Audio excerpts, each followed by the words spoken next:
You're pushing, Nuke. You are pushing.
So what are your two shapes?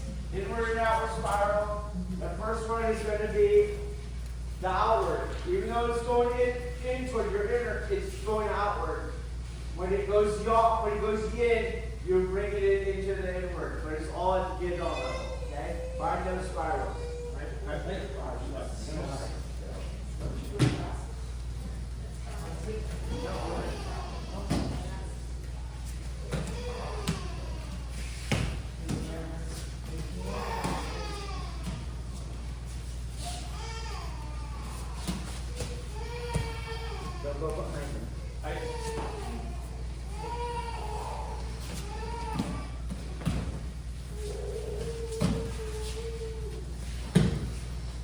Okay, so you have to look at,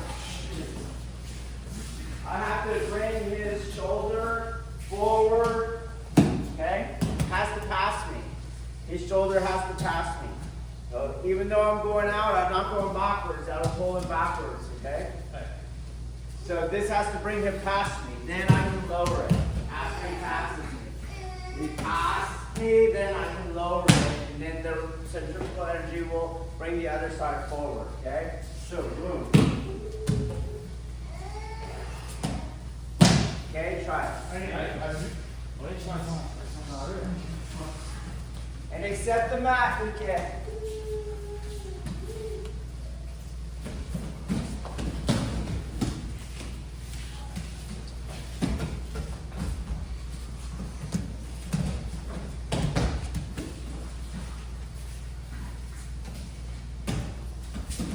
That's it, Rio.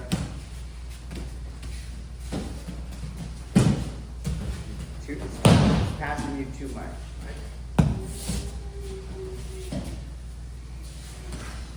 Good. Watch your foot angle. You have to find the center. And you got to connect through the elbow. Drop the elbow. That's better.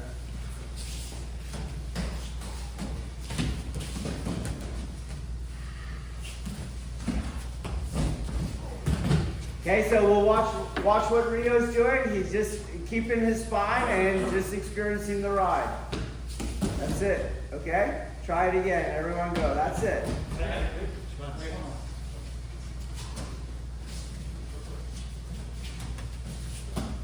Gotta find their center. You gotta make a lever of their body, and they keep the lever. Watch your feet out.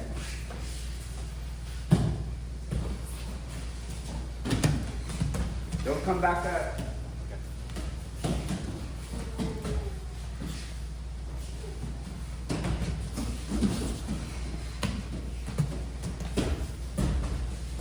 watch my angling now.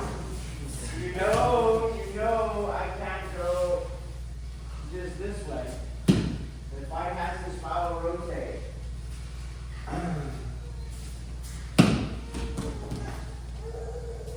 So I'm going this way, yielding this way. Other techniques, I ended up going this way. This time this foot's yielding this way to give me that angle, okay? So I'm here, boom, and just hanging out. Out, yield. Out, yield. Out, yield. You need me? 10 times, okay? Right? Right. Right.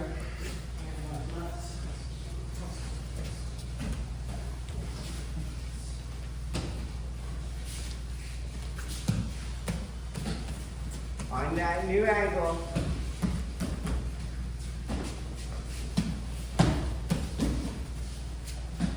Don't pull.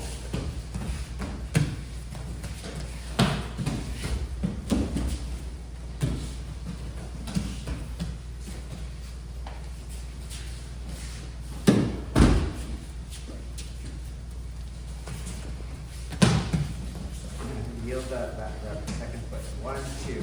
That's it. 1, 2. Front foot, back foot.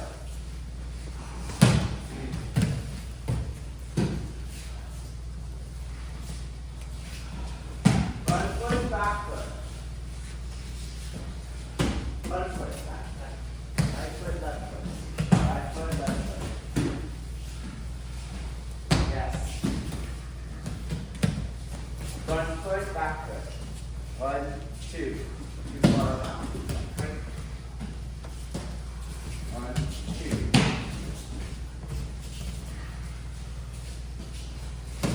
1. Left foot, right foot. Yeah.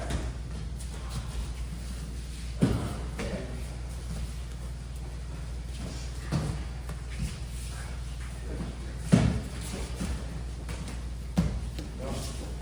Don't come back up. Don't come back up.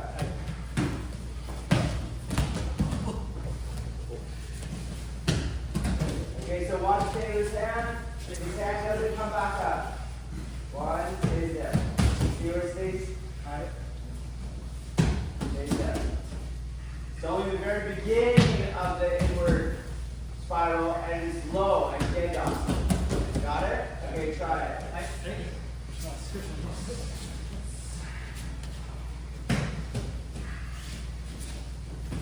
Try not to come up. We're going to do something else by the time. Stay, push into the center. Yes.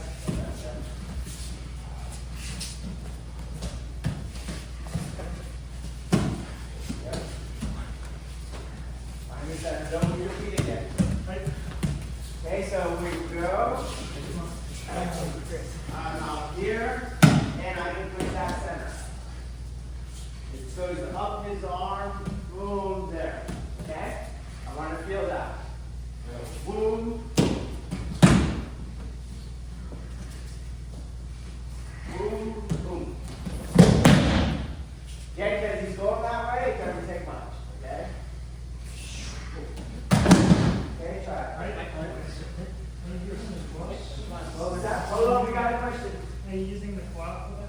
Yes, yes. Oh, that's all I have. You know, I don't want to move my feet. If I move my feet, I'm going to use whatever they think they're doing with that tank on. Okay? So we'll go a little slower. I go here, right? This foot will have to adjust a little to get the full yield, and then boom is the claw off the back foot. Boom, like this. Okay? Got it. Is there more questions? Okay, let's go.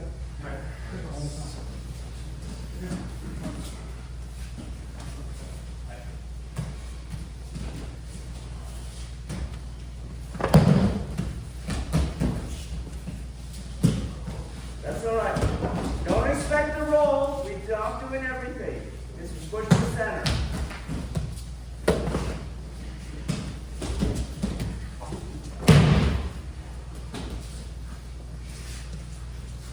If you do our footwork, instead of your footwork, you'll have a better chance of finding it. Right? Yes, Gio, that's it.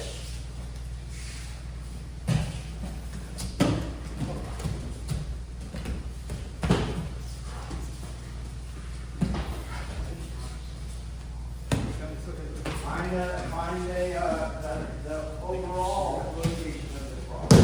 So I'm not going to go here and go that way. So the whole fight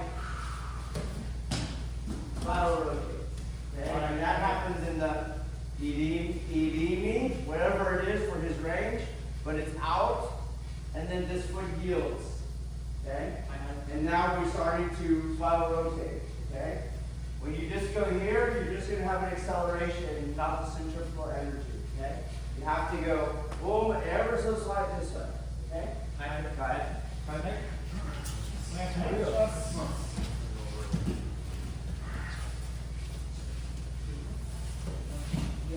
Yep. Be on the ground. Yep.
I let it go that way. Boom.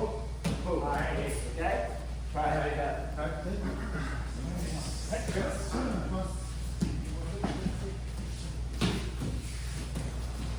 Yes. Good shot. Okay. Keep your feet down. Do a yield with the right foot so that it rotates just a little.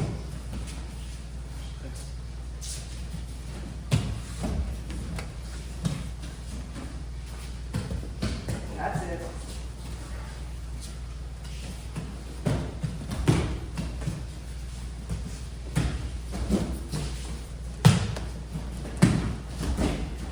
Change partners. Try not to hyper yield your arm. You won't like the counter.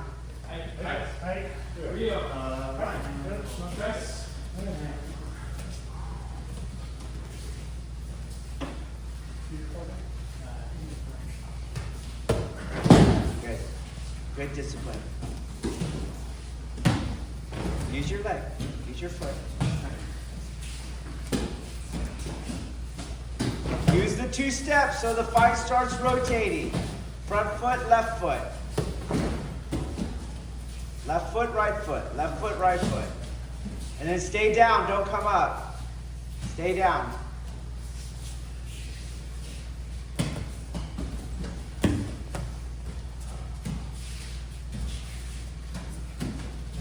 Space, space, space. Keep your arches up.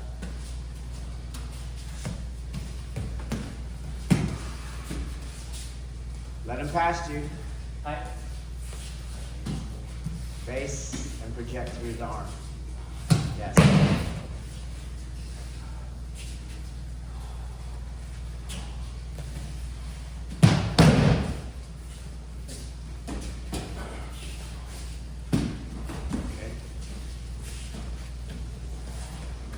Start locking your spine again. It's getting a little mushy as you're trying to absorb energy. Let the energy go in your body, including the downward energy.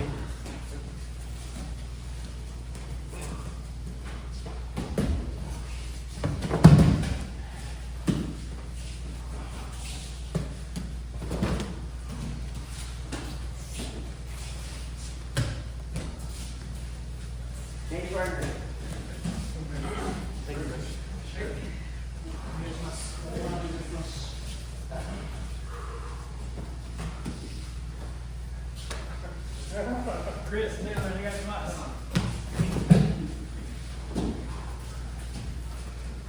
I'm pulling towards you, send it back to you.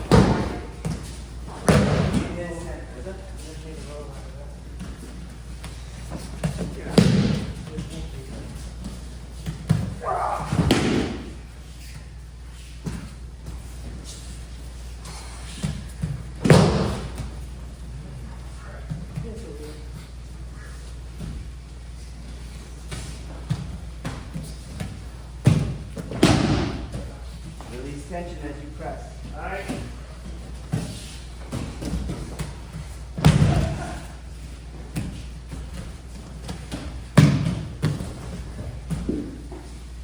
Okay, so let's watch. Chris do the same exact thing. Taylor do the same exact thing. Okay. Good. Okay. Understand? So that's exactly what we had on Rio doing. Okay. So all that we're doing now is projecting the guy away. Okay? If you wanted to project him away, you would do that. Okay, and then you could draw your weapon. Good. He's off your wrist. Okay. To get the topsy-turvy effect, we have to get the head down. So as the head comes back up, the center goes out, the head comes back up. Okay? So you have to have your hand ready like we've been doing. You know the head lowered initially, remember? So don't reach up for it. Just have it ready to catch it. It's right there. Got it? Don't push it down, because that would be contesting. The head goes around you this way.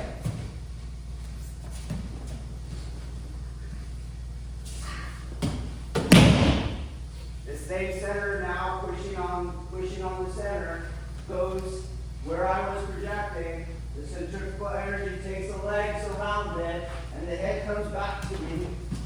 Now I'm going to for sure fall outside. It pushes line gravity outside the face of the floor. Make sense? Right. The more you rotate, instead of here, you see, keep the fight moving in a circle. Be patient for the center. When can I push on it? Okay? All right, play with it. Go in two groups because this one changes constantly. It should never be that. We're going to march it that. Okay? And two groups divided into two. Derek, Sean, Andrew. Yeah, Chris. Same thing, don't try to roll. Just get launched. Find the mat later. Yes.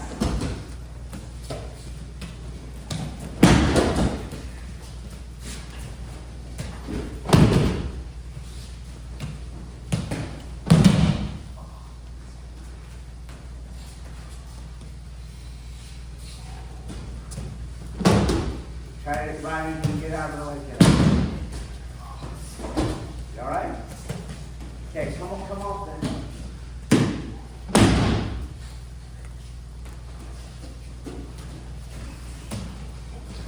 Fine. Stay underneath on the hand.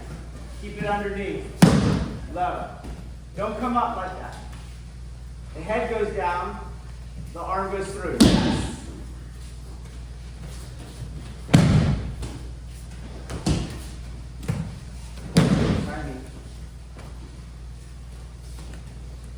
There you go. The head came back to me. Hi.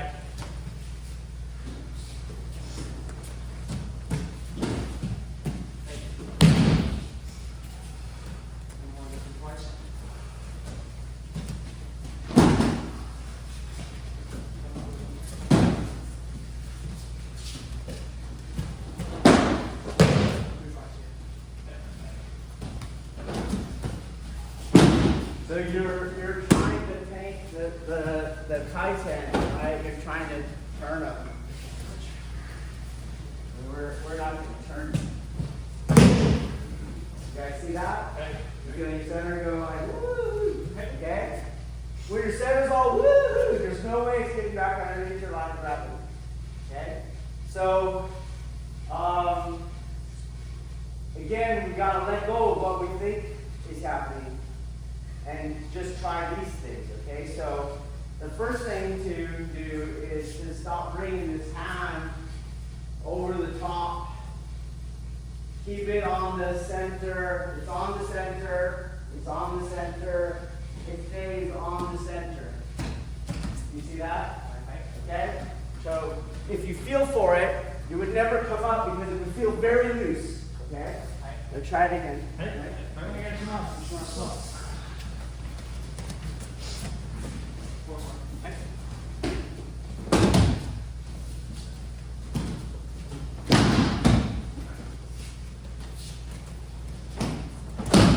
Make sure you have enough room for them to fall. Right? Push the center. Have the head where you can push the center. That's better. Again, I wouldn't let go or try to get yield on the hand. I don't really want to teach the counter to that, and you don't want to know the counter. Okay? Let's practice the death meditation. Okay? Yes. Okay. Good.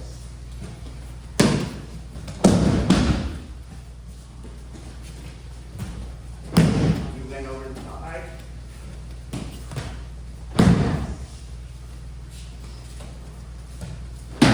Starts at north rib, more towards the east wall. Right. There you go. Oh, we were too far. Good, Chris. That was very good. Good shot. Then came up. That's fine. Don't take falls if you don't. There's no need to take a fall, right? There's no need. You just do your thing, and it's there or not. You let that head get too much forward. It's got to come around you. Did you hear, Sean? I'm sorry, since You got to let the head come around you. There's the line more important now. Don't worry. You came over the top.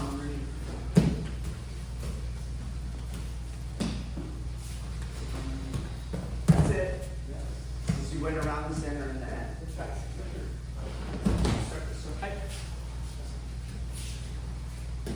You got to bring the head down. Yeah. If the head's not low, I can't project the center above the head. Okay?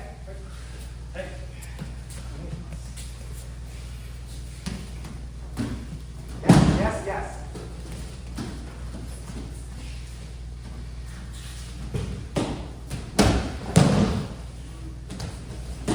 Got to control the head early on, or it'll come up. No. You got to put your hand there already. Get your hand up. Get your other hand up ready to catch the head. Or not. Get your other hand up.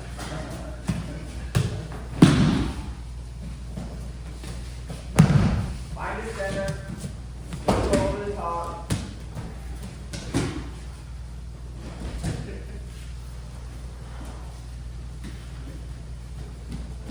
You got to control the head. You got to make it work. You have to task yourself with it will work. I can't quit. I can't give up. You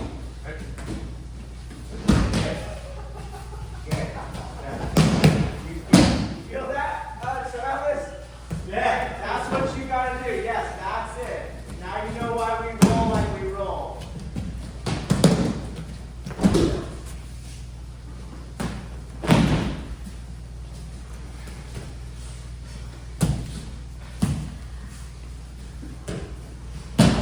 You got to get the head. You got to get your hand ready to catch the head. How do that for you? Let's get it ready. It's actually more martial that your hand is up this way, okay? That's it. Yes, there we go. Very nice. You went behind him. You went old school Chiba there. You don't enter. You want the centrifugal force.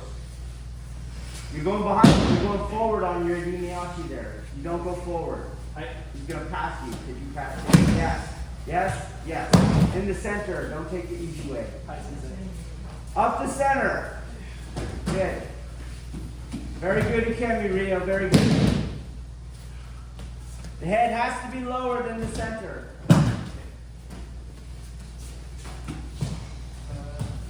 Got a face to project. Yep. Got to control the head early on. Reach for the head already. There it is. Yeah, find the center. Good.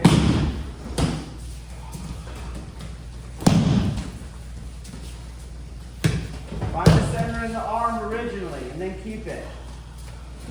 You gotta get the head. Great and Kimmy though. Terrible mat awareness though.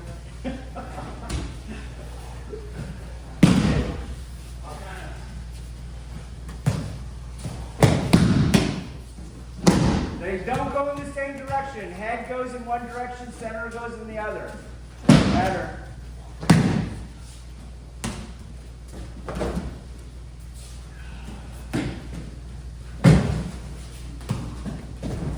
Good. Good, Chris. That was good. You got to get that head early.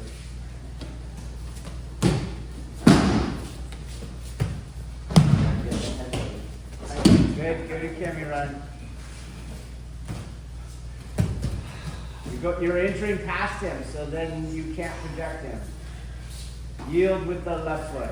Yield with the right. There it is right there. Good.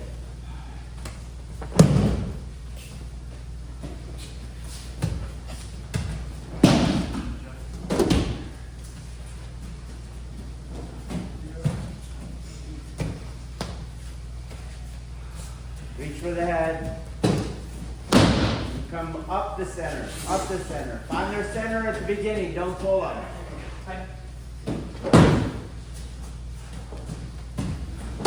Good, good, Rio. Don't bring it back up and the head will come up. Good patience.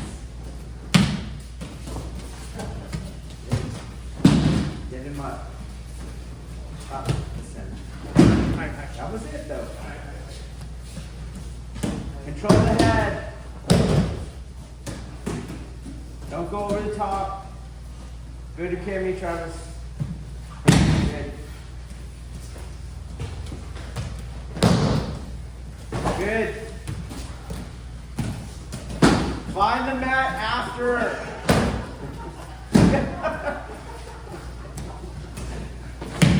All right. That's it. You got to find the roll after that bottom apex. Do you understand? Right. You're not going to be there because we're throwing you. You don't get to roll. Okay? But I hope you can see the difference between that Kaiten Nage and the other Kaiten Nage where we were trying to do the discovery learning. Okay?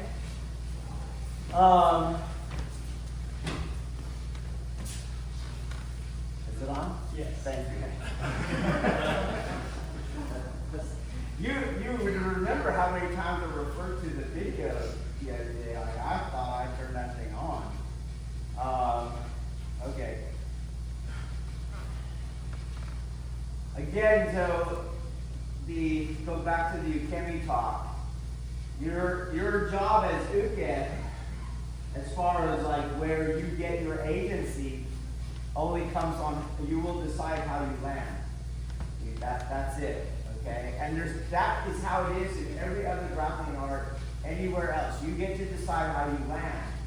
But in some weird way, in mid-range grappling, they did this other thing. Why? Because they cannot control the center from this part of the body. But once you have the internals, now you can touch the center from this part of the body. And now you're back to only agency you have is how do you land, right? You might want to go and say, no, I have agency. If in the middle of the technique I try to do that, well, then we're not form training. We want to do Jiu-jitsu, then the Nage is going to do Jiu-jitsu back on there. So there is the hammer fist to your face, right? Or in this counter that I was telling you, because what is happening is you have the center and you're feeling it dismantle, right? And so you're hyper yin yield. You get it? Okay, so as you hyper yin yield, this hand that you now brought closer to you will go directly on the center. And now, that is where the Koku projection hits you. So instead of going through your arm, or maybe you take a little shading off of it, there's no taking off anything, and you really go flying when you touch it. You everyone understand that? Right? So you're here, And he feels the center, he feels that, so he hyper-yin feels it goes right to there now, and that's where you have projection, okay? And again, no one would ever know that that wasn't my target all along. I'm just following the yin space that he's given me, okay? We talked about following earlier, but back to the ukemi. That kind of ukemi is actually what it's supposed to do when we look at the martial aspect. Yes, that makes it work, because now the guy gets in a dilemma. He has to get off of there somehow, you see? There's only two ways. He pulls out. Pull, I got a weapon out, and we don't have to grapple over my weapon because you gave space and time, okay? Or he hyper-yin heals and it stays in place. Cool, now I go and do close range grappling on a guy who already lost his balance and is trying to regain it, you see? Or he had, depending on where I am, he goes hyper-yin heals and I follow those in and I'm into mid-range striking. You get him right away like a hammer. Okay? But it all stems from, I did have a viable mid-range grappling because from this part of his body, I can still control his center and therefore his balance. But at the energetic level, obviously that's it. There's no energetics in the choreography. You're moving yourself. I'm not moving you. So how does it matter how I move and organize myself? It doesn't. Which is why I can stand straight up with my chin like that. But then at the spiritual level, the uke has to now unself, because that is fucked up. That's a fucked up feeling, you see? The only way I can do this is that I'm dead already. I've already released the self and I allow this to happen. When I allow it to happen, I can maintain consciousness through this topsy-turvy spinning world that's happening, and I will find the map just fine. But when I have the self, I will lose that universal speed of life awareness, because the ego tripartite mind cannot function like that. And now you grab for things, and this is just making it worse. We ran, oh, there's the freaking map, or last second, you know. And then we get hurt. Now we take time off, etc. But now, as I said, the ukemi itself has an unselfing aspect to it. Once we train like this and move ourselves away, but no longer having a need for the choreographed ukemi. Very, very important. I don't know what to say. If I say Bhakti Yoga is very, very important, it's the same level of importance. Okay? All right. Any final questions, comments on any of the training you've done? I'll just leave it to that subject. Anything on the training in general? Just some of the themes that I've noticed for myself. So, first day, just doing this basic experience of how one loses balance and moving this Senshin Aikido. What I noticed was feet becoming tangled. Also, often Nage's feet ready to do something to my feet. Yeah. So it was very subtle. I was very aware of it, and I noticed. Maybe let's go by the mindset. Okay, but continue. So, feet, like this feet entanglement, but Naga's feet are always ready to take advantage or to utilize that feet entanglement. Yeah, so just the feeling of feet entanglement, stumbling, kind of an unusual feeling for Aikido in general, and scary. Yeah. Just even subtle, when we did the adhesion and pull to the side, really subtle. And immediately I noticed when it came my turn to do it, I was giving them the pass. Like, instinctively, like, I won't do that to you. Yes. Because I don't want it done to me. Yes, no. Yeah. That's me. Exactly. Now go back. Let's keep that thought. Yeah. How many times did I actually address that repeatedly? Because this is very common.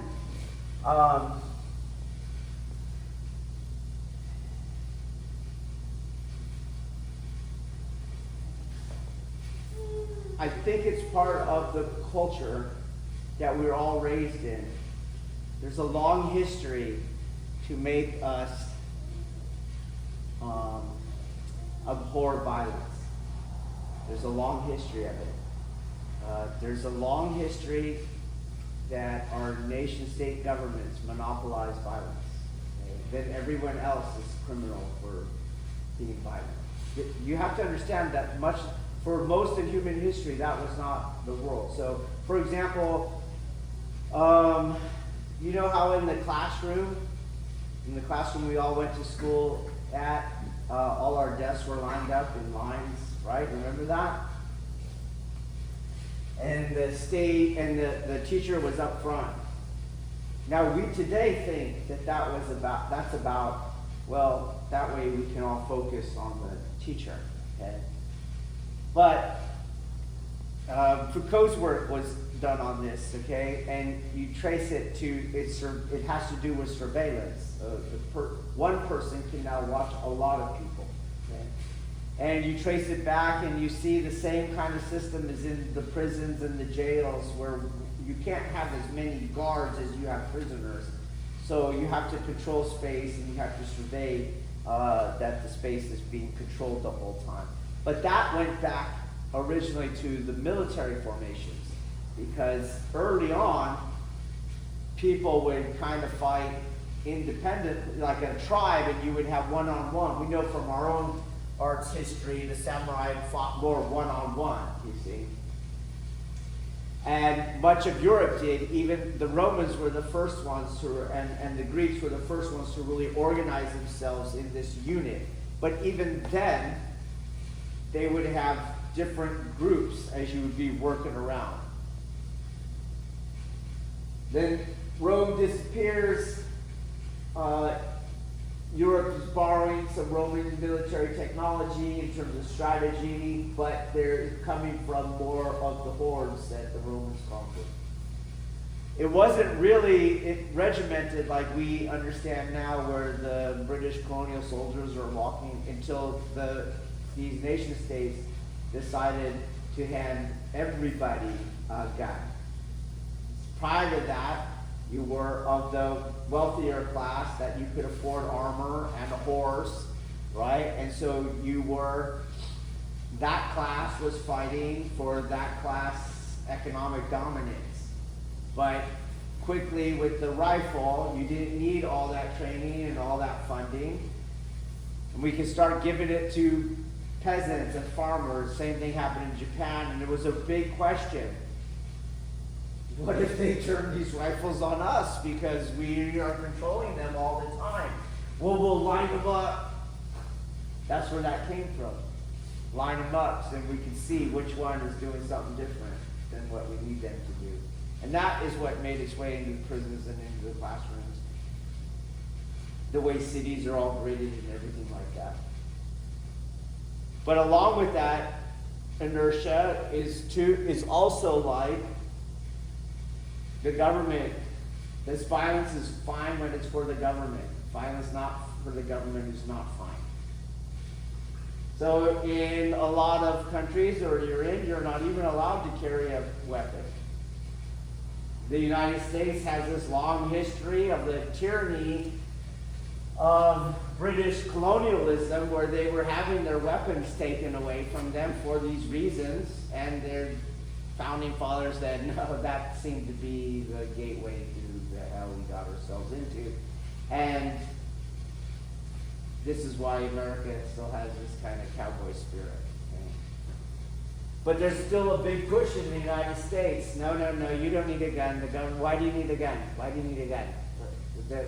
Already you see the culturation that only the government needs guns. You repeat the founding fathers' rationale that you need a gun because the government can do this to you. I mean, why would the government do that? You see, totally a history has taken place that has moved us away from the founding fathers' experience that governments do tyrannical things to people. Okay? Now no one really thinks that in some weird way.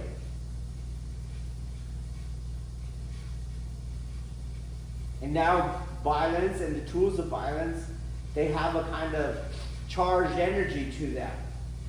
So in my house, there's weapons all over the place.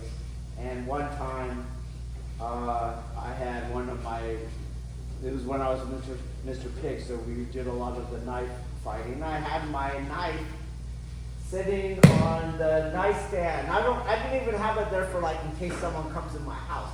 I just had put it down there on the nightstand. And my sister, who's older than me, she came into the bedroom to use the master bathroom because the other ones were. The nightstand is by the headboard. You know, the door, the bathroom's that way. She turned and looked and started shaking because it looks like, it does not look like a chef knife, you know what I mean? Okay, it looks like, and it started like really getting her. We're from the same family, but we have a different past. And this triggered the response. I see this response all the time too when we get recruits who've never held a gun. It's already charged with a power that brings in anxiety.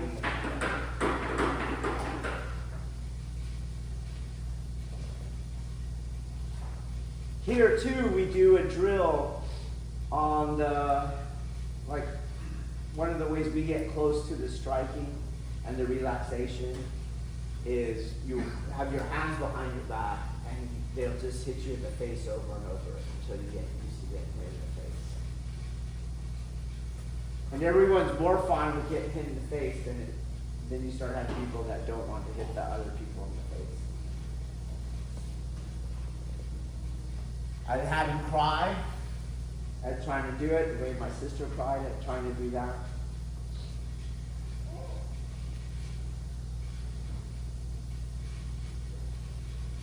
I've had recruits too, and they do this will to win where they have this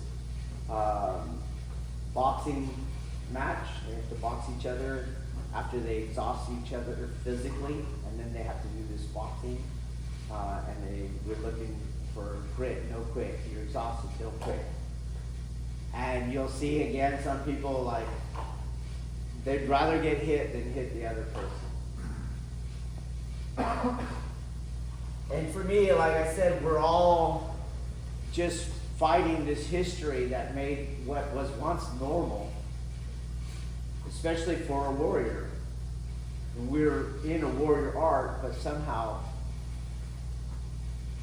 we don't have that warrior comfortability, that warrior culture where the weapons are not charged for me, you know, with that emotional power. So I would say first, yes, that's probably more common than not. And it's going to get more common as the modern nation states do more and more to monopolize violence. And I would even say this, Budo itself, as the Japanese developed it, is part of this government monopolization of the natural human tendency for violence. They're like, we're trying to make it unnatural. So, for example, I mentioned earlier, I project and draw a weapon. I draw my handgun. In the old days, I would project and drew a sword. Do you see that?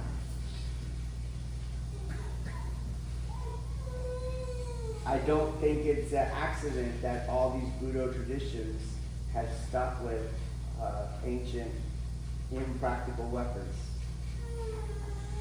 Because they're not charged and they can't be used against the government. You're going out in protest or rebellion against the government with swords would only be symbolic.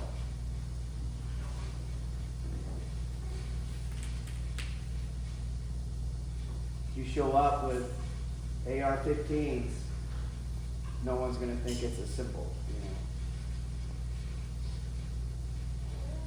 So yes, naturally, this is just in us. There's no way around it. Okay. It's one of those things.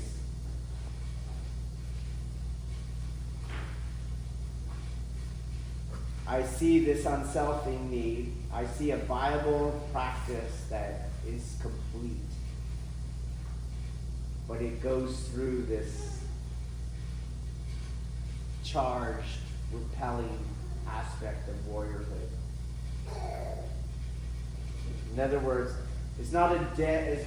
For me, modern Christianity is a dead religion. Okay? Modern Aikido is a dead art. Viable means it has all three components. They're all concentric. They all work together. You can experience it. It's oriented towards an experience. At every level, it's functioning as stated, as designed, as instructed, and everyone can do it.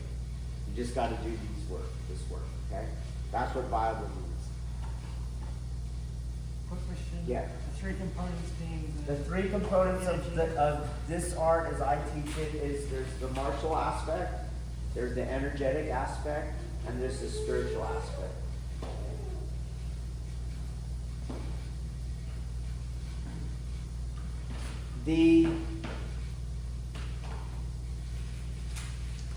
Let's just call that the way. Here I am, I've been cultured, that I found the way, but my culture has steered me away from it. In my world, my culture is a birth of the ego tripartite mind.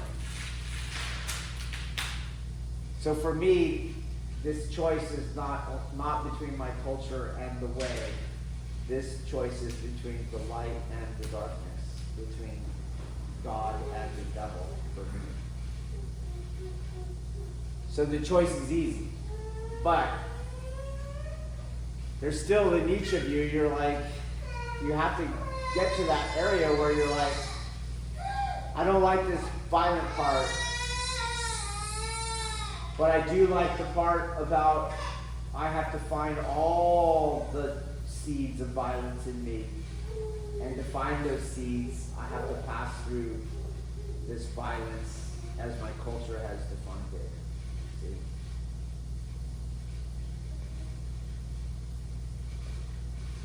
And I think that choice is as easy as it is as I frame it for me. And I think what you'll see, as for me, when I push you, do it to them. I'm not pushing you to the violence. I'm pushing you into the violence because you're not doing it from a selfing point of view. You see? So for example,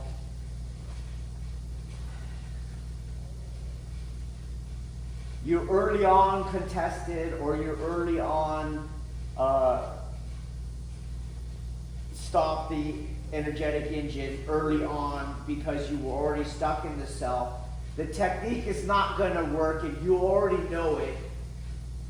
And so then you powder puff the ending. But you think you were nice. You see.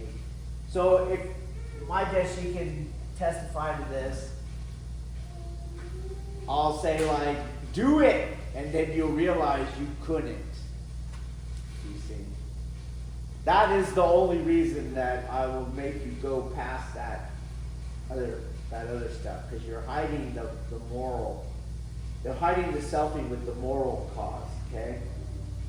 If you're not selfing and you're just killing people, then I will tell you, hey, you don't need to do it at that level.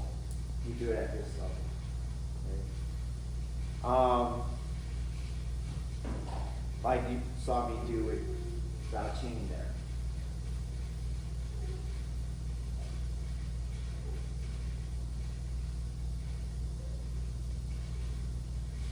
And in that sense, then, as you calculated what is the equation in which I'm choosing A or B from, and then you go, I'm going to go ahead and choose it. You're going to see that we're actually not doing what that culture was telling us that we're doing. We're still doing the unselfing. And when you don't self, the expectation is that you're not ever hurting anymore. That you can do the technique with the same level of control, from the same level of unselfing, super slow and super gentle, even taking off the throw if need be, right? And you don't feel like you're not training enough. But I can't get there if I don't ever go there. That's the thing. And modern Aikido never goes there. Okay? So what we do instead in modern Aikido is I won't throw you, I won't do that to you because you're going to do it to yourself. But then, if you don't, you see, then that violence as I defined it starts to well up in you. Right? Even to me, when you get angry or frustrated from them, it's the violence. That's a violent act to me as I defined it. See? But let alone, no one ever stops there, because if your uke kept doing that, sooner or later, you're going to give them a what for? That Los Angeles podcast, you know, they would do that enforcement stuff, right? The guy's always bragging about it. I was the enforcer. Well, what are you enforcing against? Somebody who wouldn't take the ukemi. It's like, well then what? What do you mean? What's this take ukemi about? You get what I mean? You throw people or you don't throw people. What do you need an enforcer for someone who didn't take ukemi? There's no shame in that statement. He says it just fine. Like, you see that, and that's how the will to power works. We come up with some more reason for now, go ahead and self. Or you'll have that kind of passive stuff, like, this place isn't really for you. Now you kick them out. Where's the communion there? Where's the reconcile the world there? I'll reconcile as long as you do exactly what I say, exactly how I want.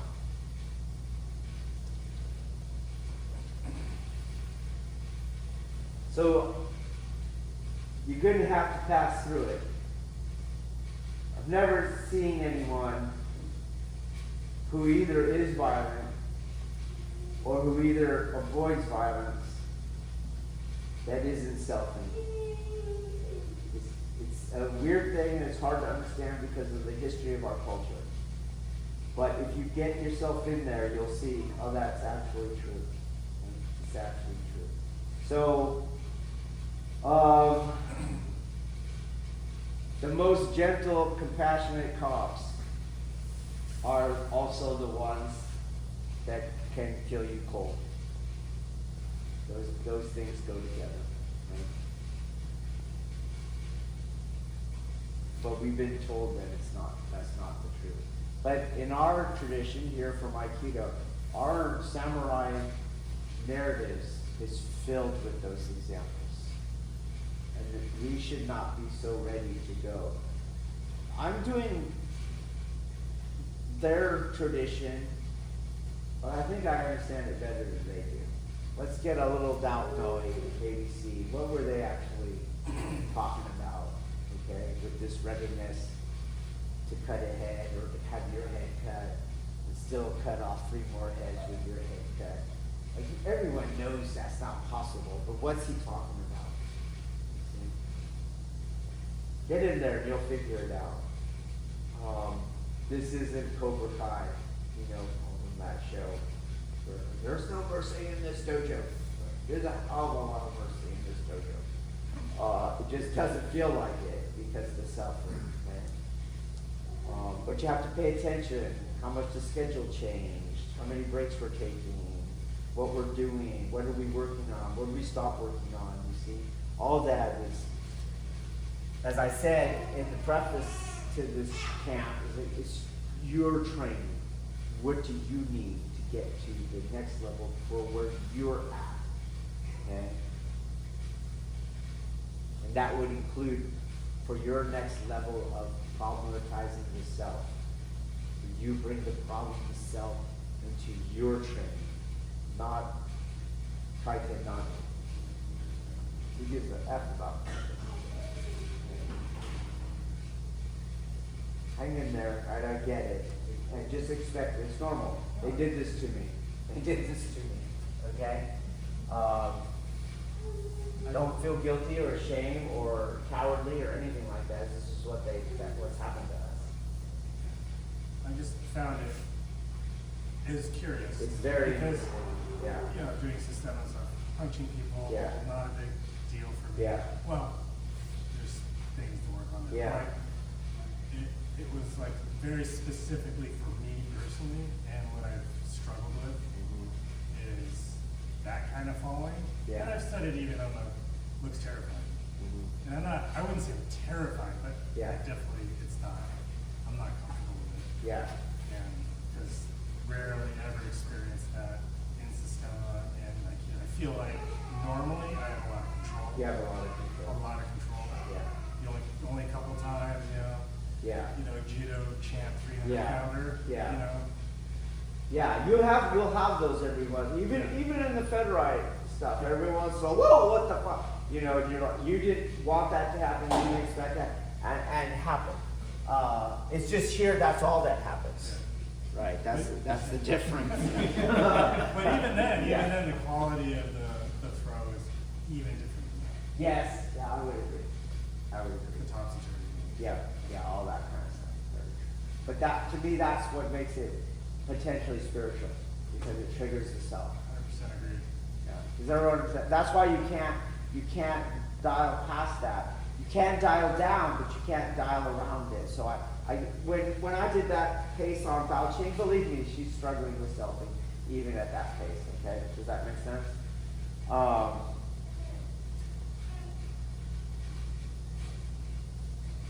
Even as I didn't throw that knee because that was going to shut Chris down right away. That was going to hit him in the solar plexus, and then he would have just collapsed right there. It would look something like this.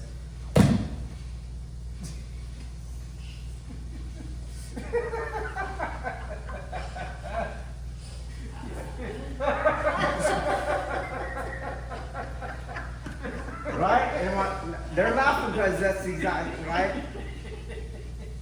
We would not be training then. You see? Someone on Ronin, right? He'd see that knee. He knew he fucked up. He'd see the knee, push the knee down. He'd get the hell out of there, and he'd come right back in. Okay. And so even though the knee's not thrown because he blocked it, he woke up. Okay. And then he would come back in. And everyone's different because everyone's at a different level, okay? And the teacher can't go and not throw the hammer fist. Do you know what I mean? Because then he gets to practice the fear and the selfing and the need for control. That you're not helping them that way. And yes, that, to be honest, that just does not feel good. That's a big part why I'm just not interested in trying to get as many people, because there's a lot of people that like the idea but can't do the idea. Do you know what I mean? And so you're going to have to always pull back, and then they get to just self. And now you're actually hurting them because from your perspective, that's the seed of all suffering. And you're just reifying the self. But now, it never feels good. There's no pleasure in it for me. They've had that. I go through cycles, if they know. You got to remember, I'm done. I'm not hitting you guys anymore. Because I go through these cycles. We had one guy, Julian was the last one.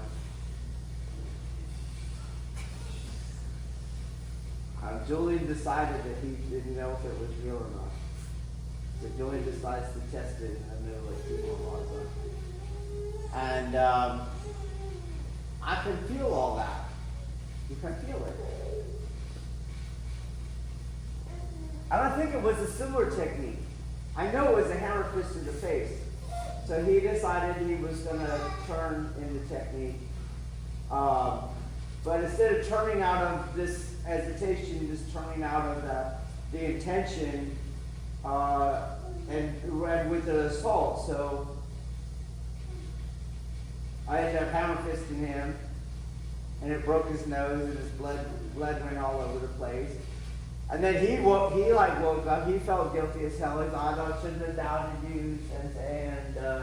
But why did the doubt come? Because the training had to be soft enough for him. You see, the doubt is coming from the self. The self can't do this level of training, so the training had to be softened for him, and it's just feeding him.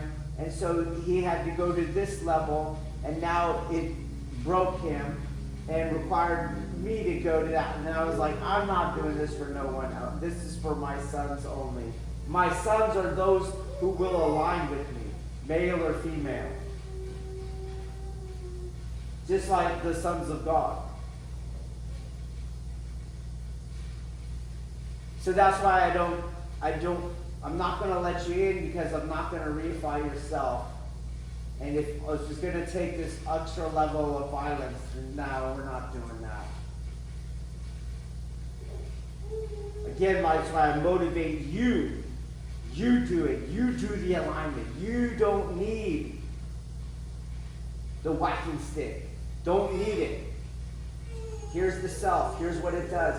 Here's what it feels like. Here's what it looks like. Let go. So very similarly, we make these jokes. You've heard me make these jokes. Like Chris even got a shirt for me because it says "or not." I tell you what to do and you're not going to do it, and then I always go "or not." I think a couple of those came out this week. Or how about you try our technique? You heard that one, right?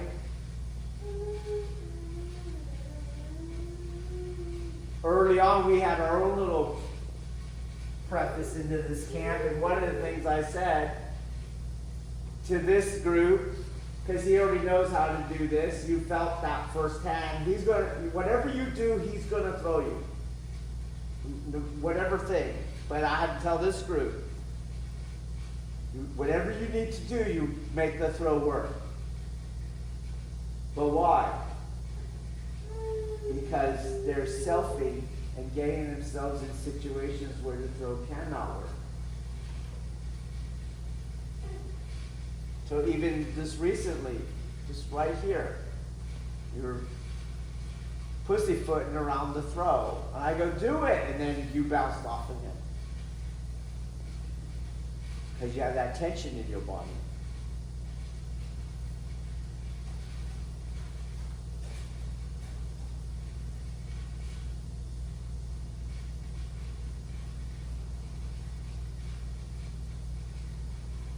I think any actual spiritual mentor has to struggle with that. Let's take like Iseri Sensei.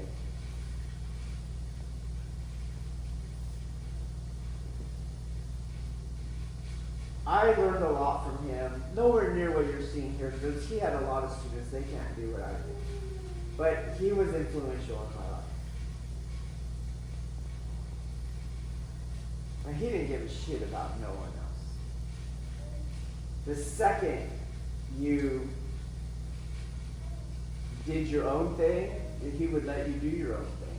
He would not take the time nor the energy nor experience the repercussions of reeling you back into alignment.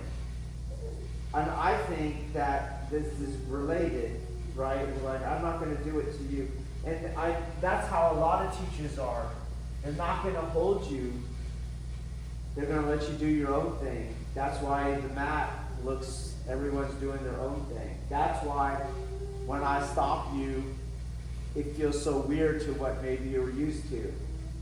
Or why we go back to a progression to give you the chance to get it before we go on, you see?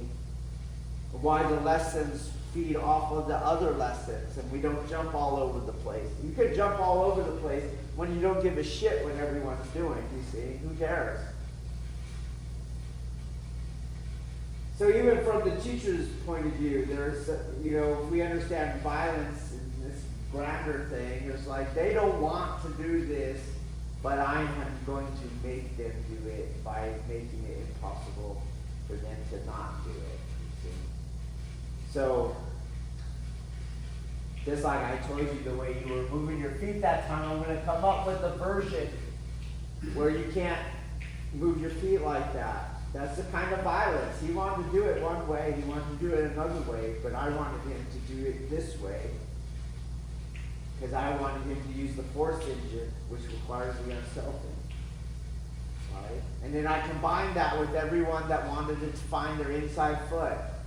I'm going to take away your inside foot, we're going to sweep the leg. You see? That's the kind of violence. Everyone wanted to be able to find that inside foot and just calmly lay down. But there's no training in that. And there has to be something in you as the teacher who's like going and saying, it's going to be uncomfortable. It really is uncomfortable. We're not honest. But you have to be able to go, no, we have to go there. And so we go there. And then you balance out for risk and safety and all that kind of stuff. But you can't cave into the initial impulses. This is going to be uncomfortable, so let's not go there. Okay? And so likewise, you and yourself, you have to do that. And if you do that, your teacher can do it more while having to do it less.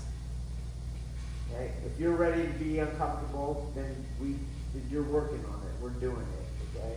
If the uncomfortability immediately makes you want to stop, have any, but stopping broader, any frustration, any depression, any guilt, any shame, anything like that is all resistance towards we're going there.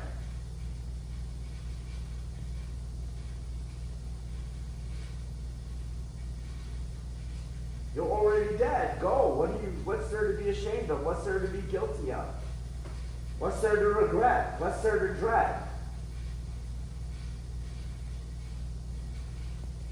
I'll close with this. This is why traditionally the way of the sons of God is in this alignment. It goes down. It goes down too. So your first alignment is with the teacher. This is a micro version of this other alignment. You can't, this voice is going to talk to you sooner or later, and you can't go, hold on, wait. How about if you can't negotiate? Well, the same thing, that's what you practice with your teacher first. And that's terrifying. But the other one, you're not going to have a shot if this is terrifying. Hey, don't move your foot there, move your foot here. If I can't do that because it's too terrifying or because there's too much self that I have to let go of, if I can't do it just because that person told me to do it, if that's not enough to get me to do it, there's no way I'm going to align with the divine. There's no way. Just like if I can't do drill 1, there's no way I can do drill 2. There's no way I can do drill 3. There's no way I can do Kimowaza. You see, it goes on like that. This cultivation field between the teacher and the deshi it's way easier. If I can't do it here, I can't do it there. So it should be a big deal. The teacher should not have to say or not. Or how about try ours? It shouldn't have to be.